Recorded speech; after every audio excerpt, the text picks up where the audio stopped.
Olha, vitória num jogo emocionante. O Ceará foi a equipe que, na minha maneira de enxergar, na minha ótica, foi dona do jogo, jogou mais, foi a equipe que mais quis o jogo, né? O São Paulo teve um homem a menos a partir de 5 minutos do segundo tempo, mais ou menos, muito mais em função do volume de jogo do Ceará. Então não seria justo que a gente não chegasse a uma vitória que ela tem que ser comemorada, ainda mais em função de ser em cima de uma bela equipe que é a São Paulo, e também em cima dessa nossa fase, né? Nós já íamos pro terceiro jogo sem vitória, então felizmente hoje a equipe chegou ao seu objetivo. Um jogo desse acaba te devolvendo a confiança. Era fundamental que hoje a gente vencesse o jogo jogando bem. Já diante do Santos a equipe fez uma bela partida, mas infelizmente acabou sendo derrotada. Hoje não, hoje a equipe em termos de volume de jogo, em termos de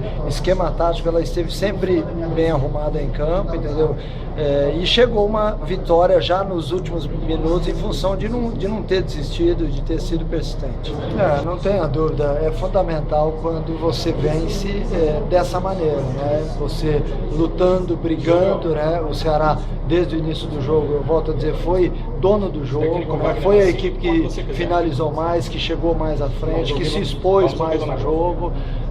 Então nesse momento onde a gente vinha de 9 pontos disputados no Brasileiro e nenhum somado, era essencial que hoje a gente visse a equipe jogando de uma maneira diferente, e felizmente a gente viu. O Ceará fez por merecer a vitória. O Ceará buscou desde o início do jogo uma maneira de atuar que fizesse com que a sua torcida jogasse junto com ela, e isso foi visto hoje. Então eu espero que essa injeção de ânimo, que esse entusiasmo que foi visto hoje também volte a nossa equipe na Série A, e que domingo a gente possa fazer também um bom jogo em São Paulo diante do Corinthians. Mancini, o setor do ataque do Ceará, é o setor que gera mais dúvida hoje para o Mancini no time?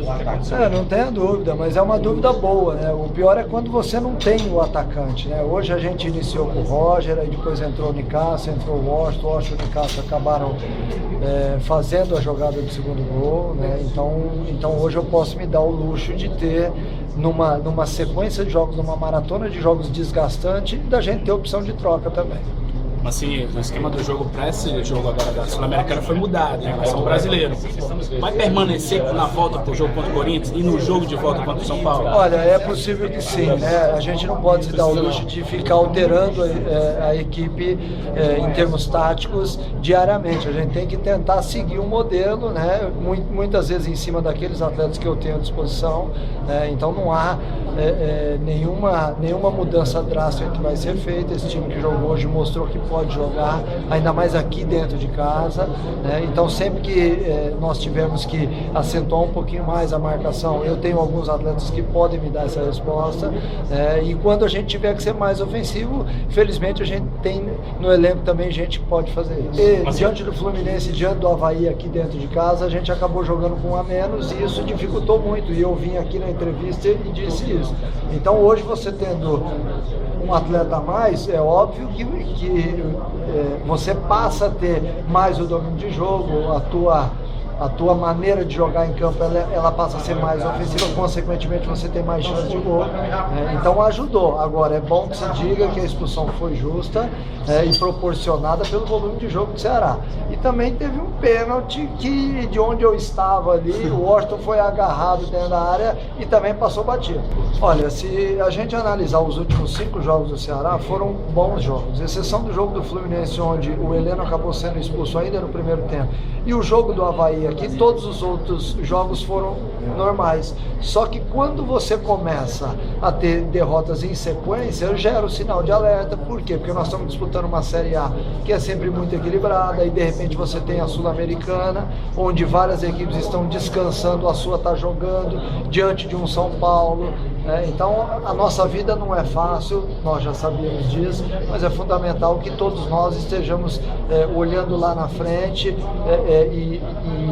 e usando certo aqueles conceitos que são fundamentais no futebol. Você saber escalar a equipe, você saber aquele atleta que está perto de uma lesão poupá-lo. Dessa forma a gente acaba estendendo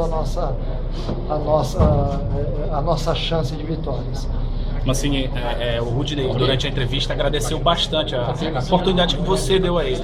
E em campo, a gente observou também, quando o Nicásio fez o gol, os dois atacantes foram abraçados. Então isso descarta qualquer conversa que o grupo esteja dividido e satisfeito, não é verdade? De maneira alguma. O dia que eu entender que alguma divisão, não só no Ceará, mas em qualquer elenco que eu dirija, eu sou o primeiro a sair. Eu jamais aceitaria algum tipo de convivência, né, dessa forma, né? Então muito se fala aí fora, a gente não pode dar ouvido para isso daí. Por quê? Porque nós vivemos do futebol, né? Assim como outras pessoas vivem de outras coisas. Então eu tenho que estar olhando, focado naquilo que é o dia a dia do Ceará. Não dá pra gente entender, e eu nem levo isso a sério. As pessoas que estão falando esse tipo de coisa acabam vendo dentro de campo que isso não existe. A gente não pode, de repente, em 2 jogos apenas, jogar o Roger, né? O Roger teve grandes oportunidades no jogo, ele poderia, na minha visão, ter sido o homem do jogo, acabou desperdiçando 2 chances, uma de cabeça e uma de uma bola atravessada do boiadeiro. Então é um atleta que chega ao clube, que está entendendo o que é o Ceará. Nós temos que ter paciência com ele. Vamos cuidar do Roger, assim como nós cuidamos do Nicásio, cuidamos do Washington também. Todos eles são muito importantes para a gente não pode se dar o luxo hoje de perder nenhum jogador. E em cima disso a gente vai com calma, tentando fazer com que toda a nossa família siga junto. Só para ver se eu estou entendendo um pouquinho de futebol, o homem do jogo foi o Rudinei, não foi? Na minha visão foi. O Oswaldo a gente já nem vota mais, porque tem sido nesses últimos jogos o diferencial da nossa equipe, né? Mas na minha maneira de ver hoje, o atleta mais competitivo do jogo, eu não estou falando do Ceará, eu estou falando do jogo, o atleta mais competitivo hoje, na minha opinião, foi ele.